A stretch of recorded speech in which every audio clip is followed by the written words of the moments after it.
What's good, YouTube? You know it's the weekend and I'll be looking for videos to watch. And I always be like, let's watch it together. Let's get a live reaction. And today I have one of the what would you call it? The YouTube GOATs videos I'm gonna share today. Yeah, YouTube GOAT. One of the first, if not the first, who started it on YouTube. And first, let me try to get way out the way so we can watch the video. So he is saying 6 players that I'll trade for my second round pick at this moment. And you know, I of course I skimmed through the video and I agree. But you do know it sounds nice to be able to say, go get this player. The equivalent value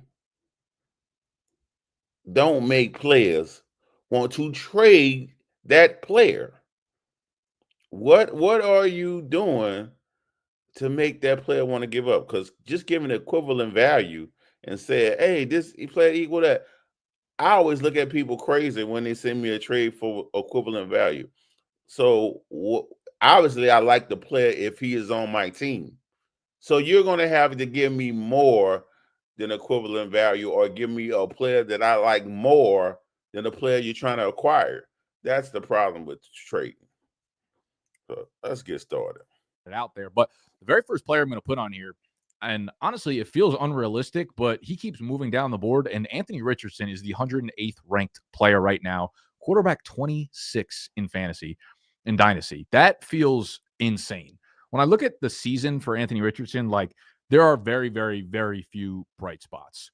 But I also think he had one of the more unlucky seasons in recent fantasy football memory. And listen, I have no stock in Anthony Richardson. I actually don't have him in any dynasty leagues. I did shoot off a 202 and an early third for him this morning after I did this write-up, so we'll see if somebody accepts on that. But I watched him last year, and I was not someone that loved him coming into the league. I wasn't like super high on him. He's going to be the next Cam Newton, whatever. I think there was always that possibility, but I wasn't, head over heels in love with him compared to the other quarterbacks in his class. But I do think it's gone too far now to the point where we're not really giving him a fair break. And listen, I get it. The Colts are out there saying they are going to bring in quarterback competition. And I think that's valid based on what happened last year. But at the same time, if you look at the supporting cast, like Josh Downs missed time last year. Michael Pittman broke his fucking back last year. The offensive line was banged up pretty much all year as well. You had him getting benched midseason. There were so many untimely drops on end zone targets and deep targets. And I get it. It happens all the time to all quarterbacks. And if you want to make it even, like you got to look at that for everybody. But I just watched a lot of A-Rich last year, and I felt like there was so much momentum in so many different games and so many different drives that just got killed by the surrounding parts around him. Not to mention, I don't know what Shane Steichen was doing with him last year, putting him into the category of having the single highest average depth of throw in the entire NFL last year. Like, that is not what Anthony Richardson should be doing. Anthony Richardson's still very young. He's younger than Shedeur Sanders. And I guess my main takeaway here is with a guy like Anthony Richardson and his upside, I look at what he did down the stretch last year. Once the offensive line was healthy, once the weapons were healthy, once Jonathan Taylor was back and healthy, and they were running the offense the way that they imagined it was going to run in the beginning of the season before he got hurt, both of them were explosive down the stretch. Anthony Richardson had 3-4 huge games in his last pile of 5 games. All right. So he was starting to get rolling, in my opinion. And I think that's what we'll see kind of coming into this new year. But more importantly, like, that type of upside does not come around very often. And a lot of people probably said the same thing with Justin Fields. My point is, Justin Fields right now is the 126th ranked player on Keep Trade. Wow. I don't think Anthony Richardson was a part of JT's explosion games. You see, he was out at week 17 and 18. And if I'm not mistaken, probably about week 16. I guess week 16 he did blow up because it was like the game before and the championship game, dude went crazy. So yeah, so I guess he was a part of one. But I would definitely trade a second to get Anthony Richardson. I would trade a second and a third. Matter of fact, I sent out some trades yesterday for Anthony Richardson, and I didn't even get a response. I don't even think I didn't even get a rejection. I didn't even get I didn't get a response or nothing. So I don't know if these people are mulling over it. And I'm gonna be honest, I just put sent like high seconds, like the 202. So maybe I need to add a third to it if need be.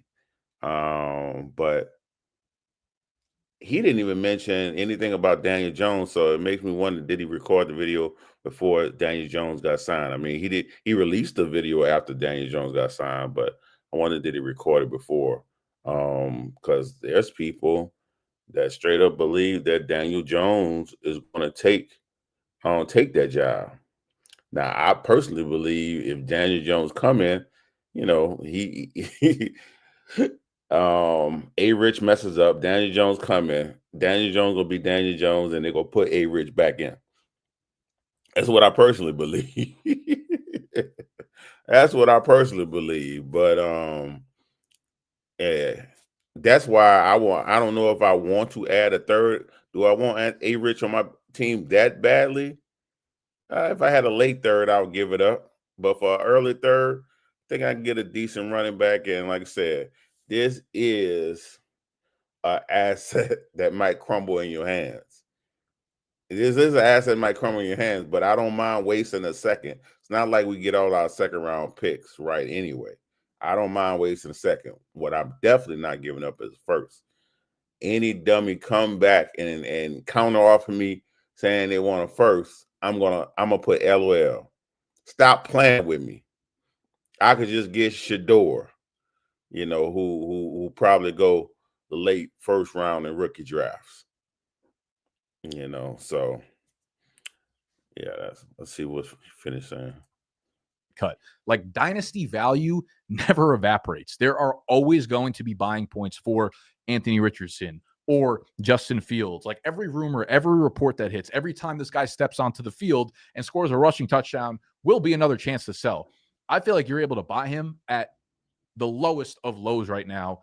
And throughout the next 3 years, he will have this same price if he ends up going down from here like 5 more times. So you will have the chance to sell him again at this price. So I feel like this is the perfect buying opportunity. Let's speed forward. It looks like his second person is his teammate. Player Anthony Richardson was 108.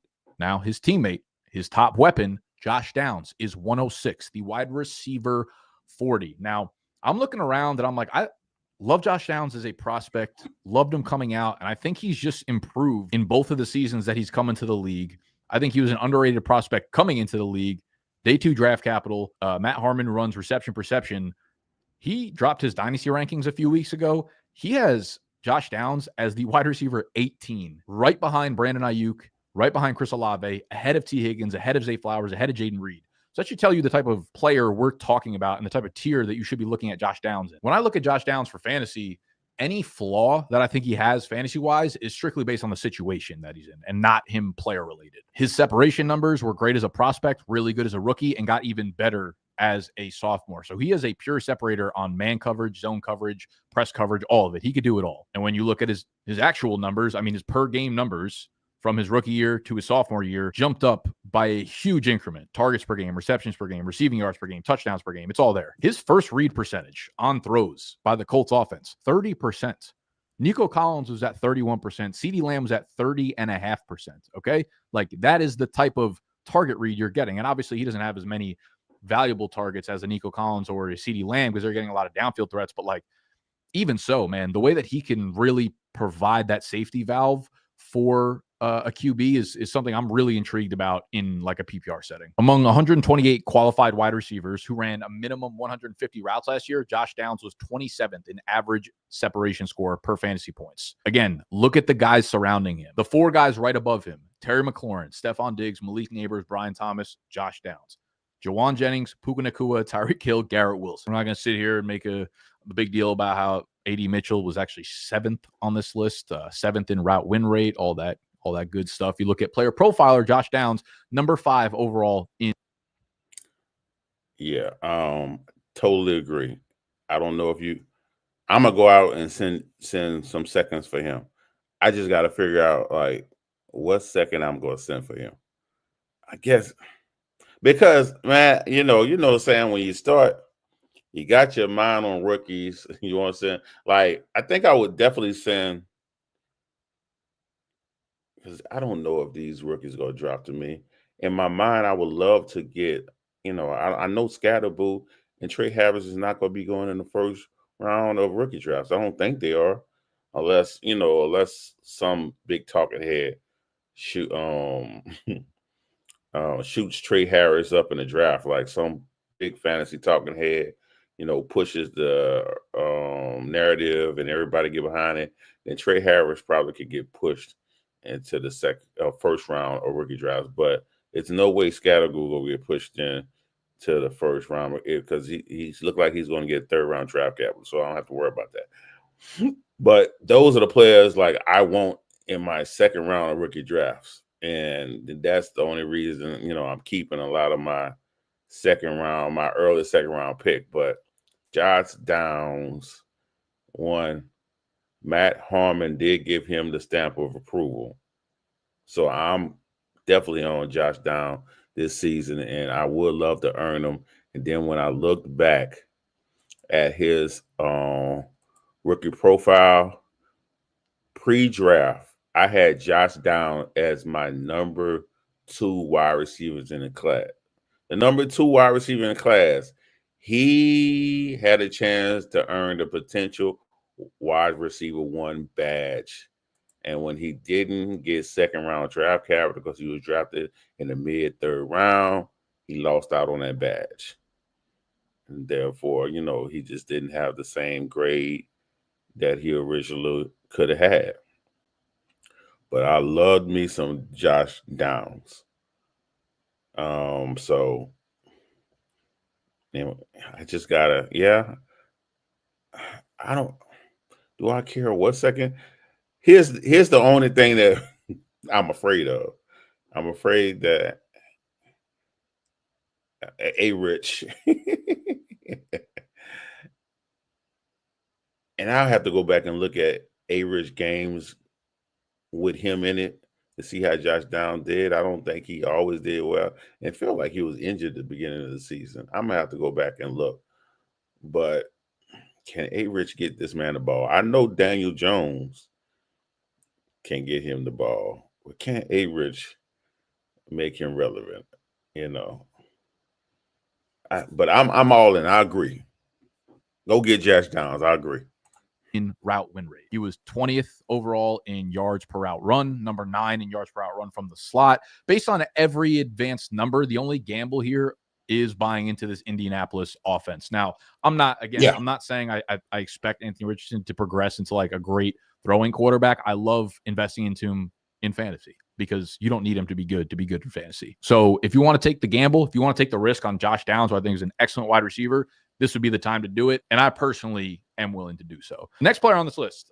This was a tough one because I had Khalil Shakir on here prior to his extension, and he's moved up about 6 or 7 spots in the overall rankings. He's moved from wide receiver 43 up to wide receiver 40. I still think even post extension, I really, really like his buy as an early second round pick. No brainer buy. Similar to Josh Downs, you're looking at the per game trajectory of what Khalil Shakir has done in the 3 years in the league. Targets per game, receptions per game, receiving yards per game, touchdowns per game, fantasy points per game have all increased. In this season where we entered Buffalo without an expectation or without a real understanding of who was going to be the wide receiver 1, like Khalil Shakir easily became the top target there. There was Keon Coleman and there was Curtis Samuel and there was all of these like moving parts that we didn't know how it was going to end up. And they traded for Amari Cooper. At the end of the day, Khalil Shakir had a 28.3 target rate, 12th in the NFL. And it makes sense because the guy had virtually 0 drops on the year. Some other really, really impressive stat. So I've always liked Shakir more than the public. Like on deep leagues, he's on my team. The ones with the 25-man roster, more so not on my team. But if it was a 30-man roster, he's on my team somewhere. But his value has continued to rise up. I never thought it would get to this point. And Shakir probably is not the player I'm paying an early second for. He's probably the player. I probably trade a late second for him if I needed a wide receiver, but he doesn't excite me. Of course, I love that he's tied to, Josh Allen and that offense, but him as a player, he doesn't excite me that much for me to go spend a second round pick on him. I can't do it. All right. Number 2 in the NFL in total yards after contact. Number 10 overall in route win rate. 13th in formation adjusted yards per route run. Literally one drop on the year. 67 slot catches. Only JSN had more. 31 screen targets. Only DJ Moore had more. They had a extremely concerted effort to get this guy involved, get the ball in his hands, line of scrimmage, give him the extension. He's going to be there for a while. He's going to be a playmaker for Josh Allen, and you want to attach yourselves to offenses like this for as long as you can. He had the single most missed tackles forced on slot routes, second. At the end of the day, does it equal fantasy points? I mean, he only scored, I think, average like 12.2 fantasy points this past year. I mean, if you have Josh Allen, I think why not, go get him. I mean, like I said, I'm not paying an early second for him, but if you got Josh Allen, why not, make the stack? Let's see who you got to say next. That they have right now. So Khalil Shakir feels like a very easy buy to me. Now, if we want to drop the age range a bit and start hitting the veterans, I like Courtland Sutton a bit here, man. He is 120th ranked overall, the wide receiver 45.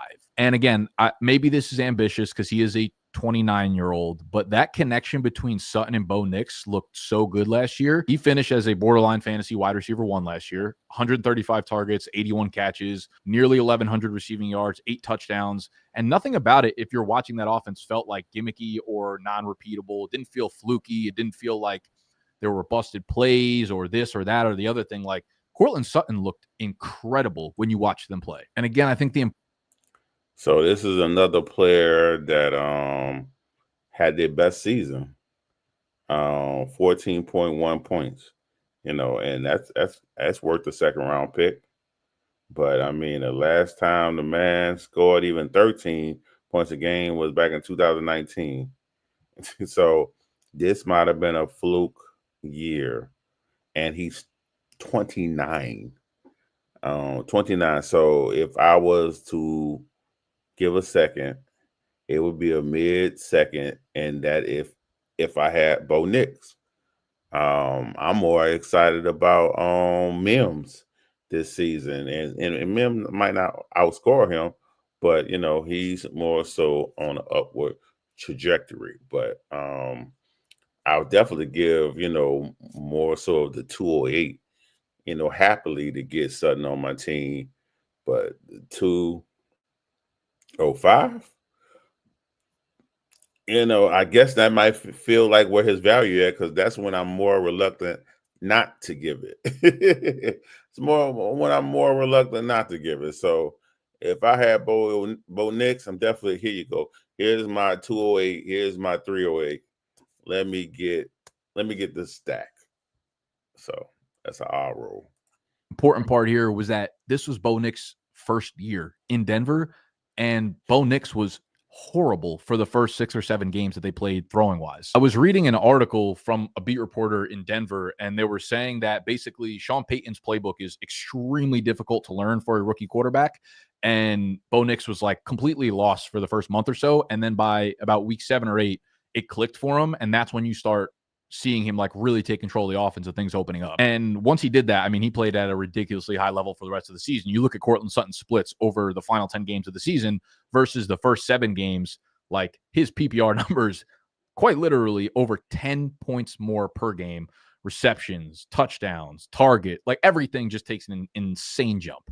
He tied Jamar Chase and Justin Jefferson for the NFL lead with 18 end zone targets last year, very clearly running their game plan through him, through the air. Bo Nix trusts him in these big moments. He had a first read target percentage of 31. Hey, I did like that split. That split looked good.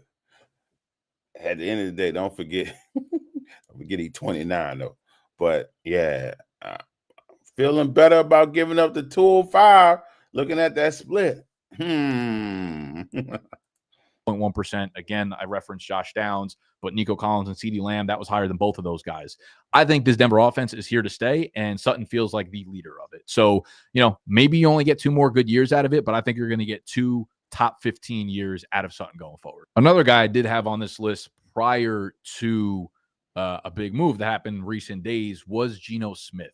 Geno Smith was a guy that last year. I mean, any starting quarterback is worth a second.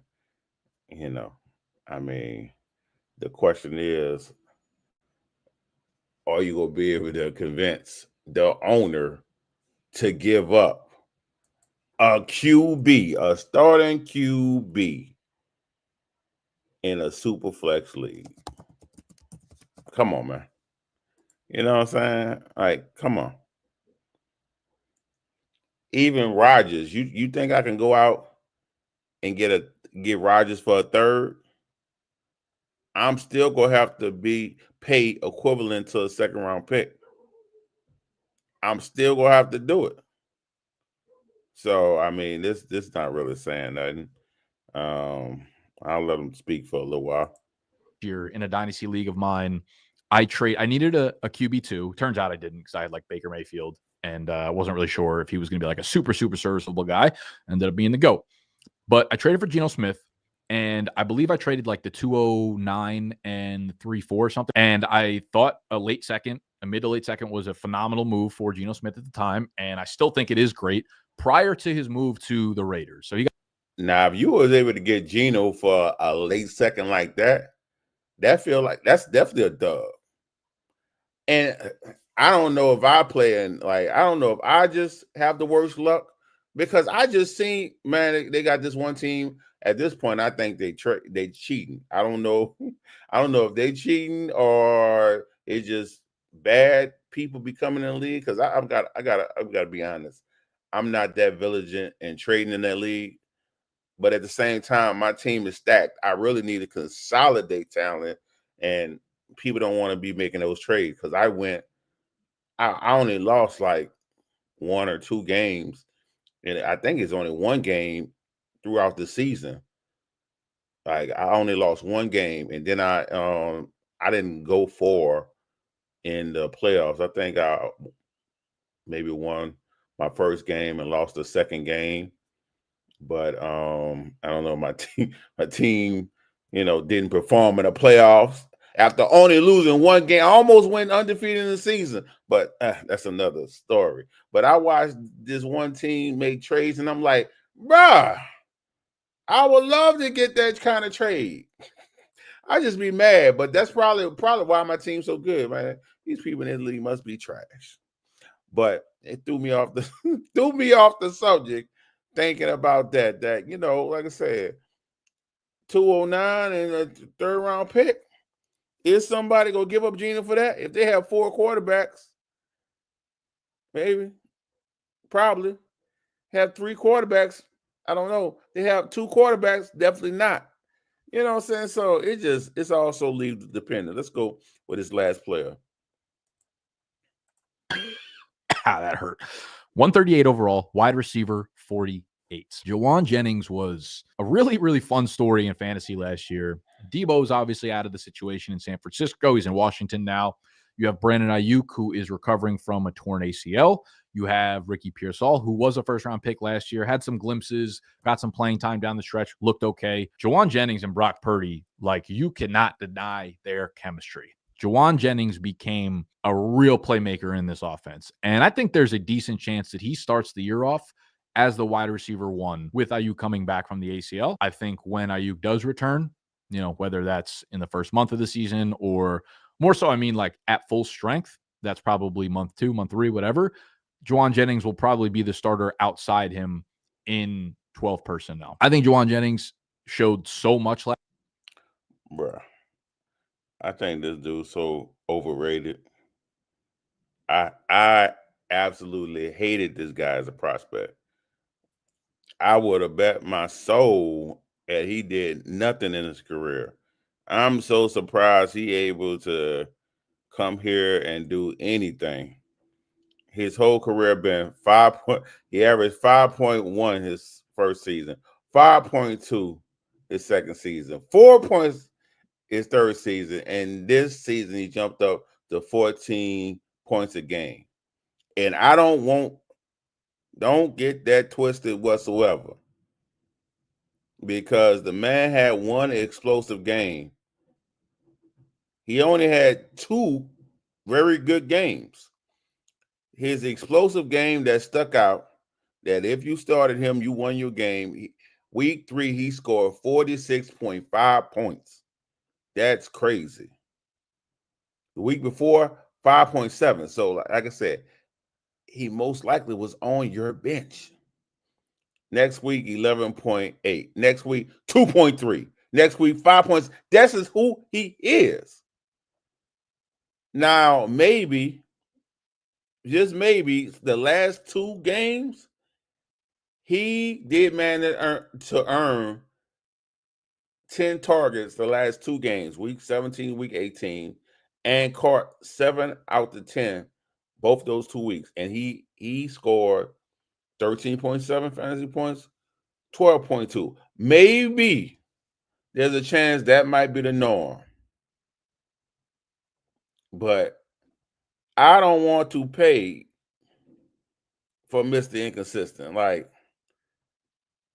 you just, if you got Purdy, like I said, if you want to complete the stack, a low second round, okay.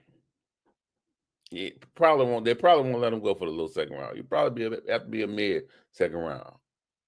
But Mr. Inconsistency, he don't take the Debo, like I said, like old boy just said, while Ayuk is gone, because he ain't taking a Debo spot. But I'm gonna just rattle off how inconsistent he was. Week 1, 11.5. Week 2, 5.7. Week 3, 46.5. Week 4, 11.8. Week 5, 2.3. Week 6, 5.7.